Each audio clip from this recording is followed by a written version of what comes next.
So, why am I still in this house that I've owned since 2009? People told me back in the day that rentals were the way to go, and you get a bunch of properties, you're making money, and you have these assets. And what I've really come to understand is that's just not true. Houses end up being a liability. If I make, let's say I make $200,000 selling this house. If I put that in the stock market and I make 10% a year for easy math, I'm making $20K a year, right? Sure, that's before taxes, depending on how I set that up. But my mortgage on this house is $4,000. The rent I'm able to get is $4,000. So how much do I make? Zero over in cash, right? Yes, but you're paying down your mortgage. Your renter is paying down your mortgage for you. While that is technically true, it's less than I would make in the stock market. So I think my principal that gets paid down every month is about $1,400.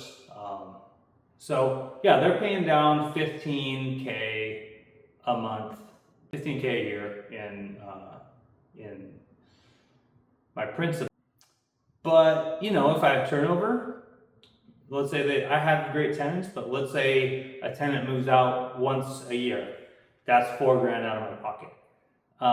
Let's say when I'm trying to sell this house, I've got to pay to paint it, I've got to pay to do some plumbing repairs, I've got to have it cleaned, I've got to do all this stuff. If I have $200K in the stock market, I can sell it tomorrow and not pay any fees. Besides maybe there's a trading fee, but that's like, whatever, $10 or most accounts have free trading. So I don't know, it's a hard thing to come to grips with because I've owned this house for a long time, and in my mind, I would own it for forever.